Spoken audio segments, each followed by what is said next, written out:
Welcome to Chellan chess academy. White to play two moves வேணும்னு சொல்லி போனதில் வீடியோ போட்டிருந்தோம். அதுக்கான சொல்யூஷன் இப்போ போட்டுடலாம். தொடர்ந்து இந்த மாதிரி பசில் பார்க்குறதுக்கு நம்ம சேனலை சப்ஸ்கிரைப் பண்ணுங்கள். அப்படியே பக்கத்தில் இருக்க பெல் பட்டனை ப்ரெஸ் பண்ணிவிடுங்க. ஸோ இன்னும் கொஞ்சம் டைம் எடுத்துக்கோங்க, சரிங்களா? White to play two moves to win. Answer தெரிஞ்சால் கமெண்ட் பண்ணுங்கள். ஓகே, இப்போ அட்டம்ப்ட் பார்த்துடலாம். முதல் நைட் எடுத்து செக் வச்சுருக்கோம்.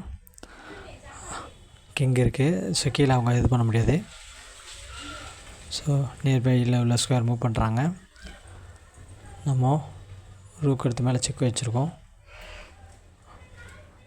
ஸோ ஓகே, அவங்க கிங்கை வேறு எங்கேயும் வச்சு மூவ் பண்ண முடியாது.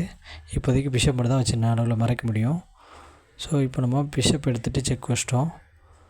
ஓகே, செக்மேட்டு தான். ஆனால் பார்த்திங்கன்னா 3 மூவ்ஸ் விளையாடுற மாதிரி இருக்குது. ஸோ அப்போ ராங். ஸோ ஓகே, அடுத்தது ஒன்று பார்க்கலாம். அடுத்த அட்டம்ப்ட் என்ன பண்ணலாம், நம்ம பிஷப் எடுத்துடலாம். ஓகே, இப்போ பார்த்திங்கன்னா பான் மூவ் பண்ணுறதுக்கு பாசிபிள் இல்லை. ஸோ கண்டிப்பாக கிங்கை மட்டும் தான் நாட்டணும். ஆனால் கிங் பார்த்திங்கன்னா ஸ்டேல்மேட் ஆகிடுச்சு பாருங்கள். அந்த பக்கம் என்ன நைட் இருக்குது, இந்த பக்கம் என்ன ரூக்கு இருக்குது, கிங் இருக்குது. ஸோ இது ஸ்டெயில்மேட்டுன்னு சொல்லுவாங்க. கிங்கு நிற்கிற இடம் சேஃப். ஸோ அதனால் இது ஸ்டெயில்மேட்டு. ஸோ இதுவும் ராங் அட்டம்ப்ட்டு. மூணாவது கரெக்டான சொல்யூஷன் சொல்லிடலாம். ரூக் வச்சு செக் வச்சிடறோம். ஸோ அவங்க பிஷப் வச்சு மறைப்பாங்க. நம்ம பிஷப் எடுத்து செக் வச்சுருவோம்.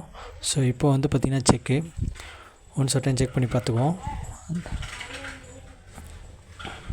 பாருங்கள், கிங்கை வச்சு நைட்டை வச்சு ரூக் வச்சு எல்லா பக்கமும் அடிபடுற மாதிரி இருக்குது கிங்கு. So win. தேங்க்ஸ்.